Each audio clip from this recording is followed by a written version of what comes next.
the first time it was 10:29 p.m. 10:29, and that was right after the when he actually took your phone and walked away with it. It was like during the scene. During, okay. Yeah. And I kept screaming at him, saying, "Give me back my phone."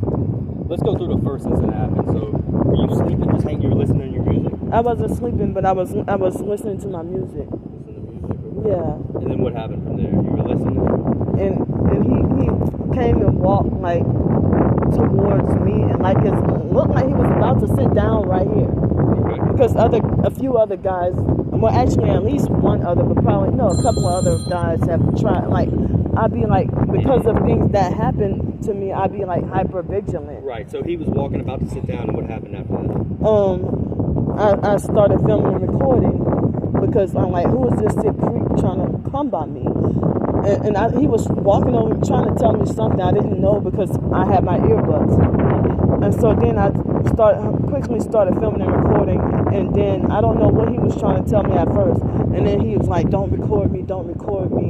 And then he started bullying, harassing, and threatening me. And then he grabbed my phone. And you know, I was trying to defend myself. He grabbed my phone out of my hand. What hand was it in? Both my hands. Originally my phone was in my right hand because I'm right-handed. But then, you know, when he tried to grab my phone, it was both hands that I tried started tussling over it. Yeah, and then he jerked it out of my hand and then threw it over there. He threw my phone over there, and then walked off, and then I picked it up. What did he say as he walked off?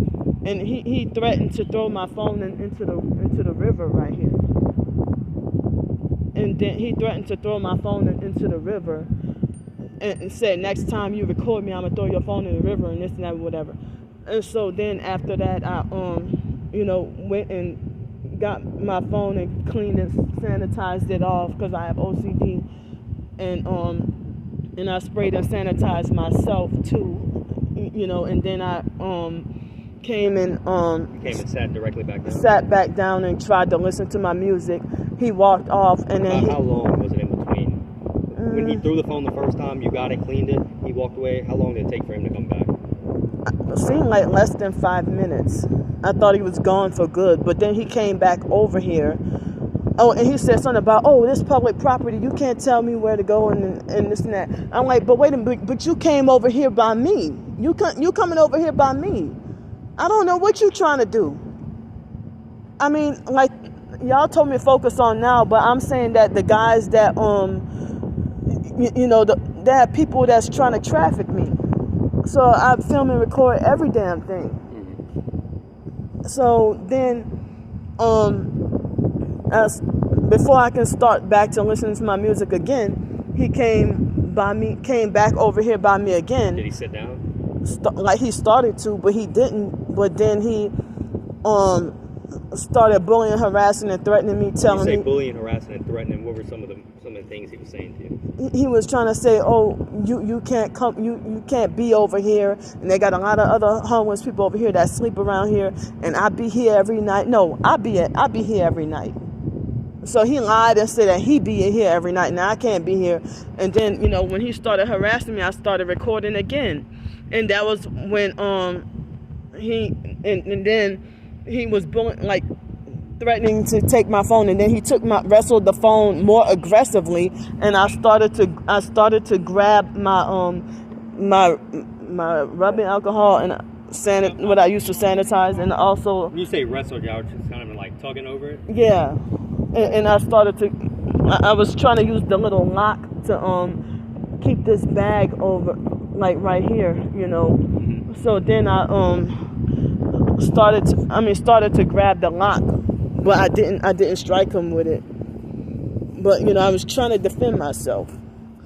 And then he started to walk off, and he acted like as it, like, you know how like when there's a controlling, abusive boyfriend that try to confiscate his girlfriend's phone, even though I don't know him, that's the way he made me feel, or that's the way he treated me. And I was yelling at him. I said, you don't have the right to do this. You don't have the authority to do this to me. And he's like, but you don't have the right to record me. I have a right to protect myself. And what you coming over here for? I have nothing to do with you. Why you coming over here by me? And this was after he took the phone? It was like after the first time. Okay. And then let's even focus on the second one when he actually took the phone. So he took the phone, he started bullying, harassing, y'all started wrestling on the phone. But what? Oh, they're over here. So listen, y'all, he got access to your phone, right? Yeah. He kept the phone and he just walked away? Yeah. Where'd you see him go when he walked away? I got far down the stairs. Like, all right, you see that's the ferry down there. If you go straight down that way, and then go down the stairs, it leads towards Canal Street. The stairs towards Canal. Okay. Yeah, that's why. And then he disappeared. Do you think he went right on Canal, left? I don't or even. Did he take a right towards the French Quarter? I don't even know.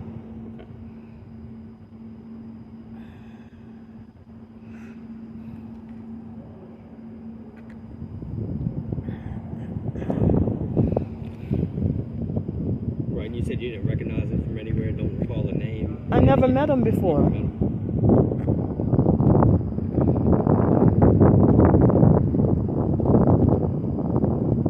About how long did the second incident last? How long were y'all talking over the phone? Probably felt longer than maybe about 2 minutes. That's what it felt like, but I don't know. But it was a little while, and as I said, he could have broke my hand, but he hurt my hand. My left. You don't want EMS? No, I don't want. I don't need it. But he hurt my hand. It feels a little bit like it's trying to be stiff a little bit.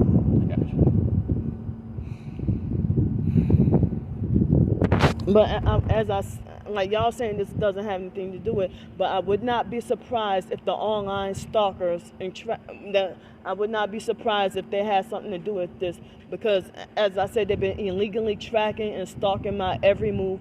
I'm a victim of gang stalking, and I'm a targeted individual. They're forcing me to be homeless. I have a bachelor's degree. And him wearing like the red suitcase, he was one of them. I'm sorry that you're going through all that. We're definitely going to work. I mean, and the online stalkers, they bully, harass, and laugh at me, and they make death threats at me online, and they make death threats at me online. And so, I do not know if they sent this guy over here to attack me or do this to me. Well, we'll almost certainly catch up with this guy, sooner rather than later. So You said all black, dreads. About how tall he was?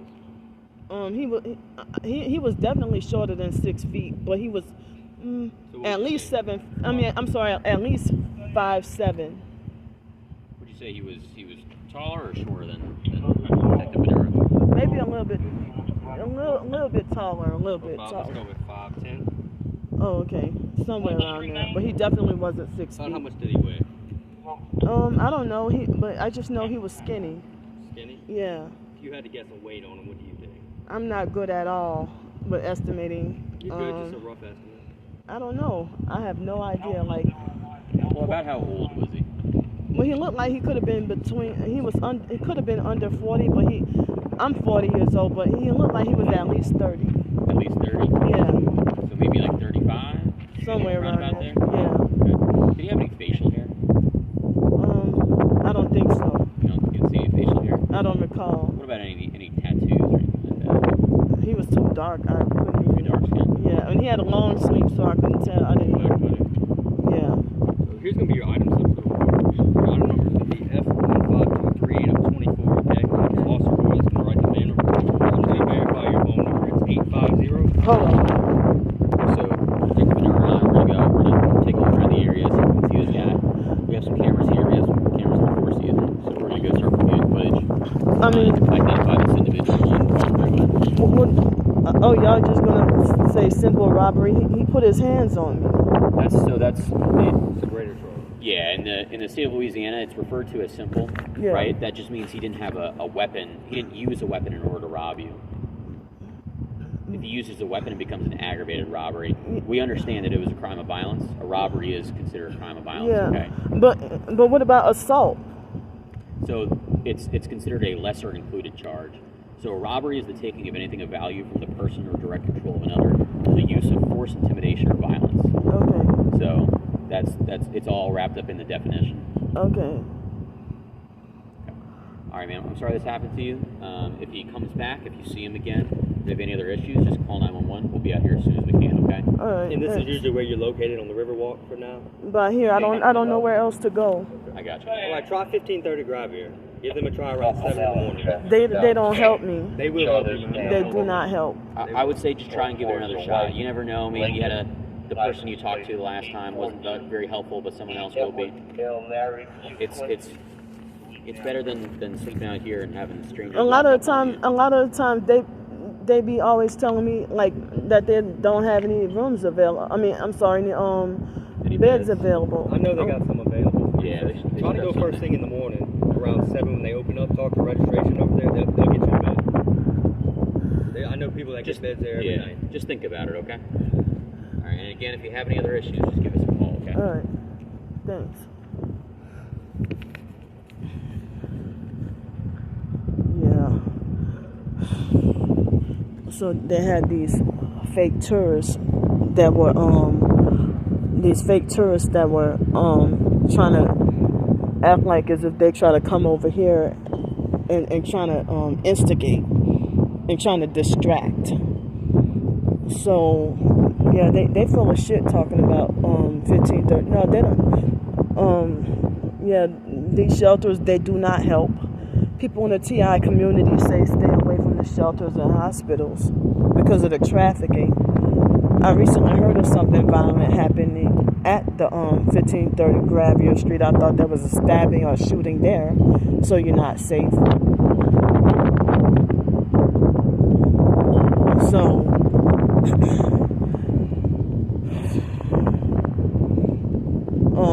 I cannot, due to the targeting, I cannot go to the doggone shelters and my disability and stuff.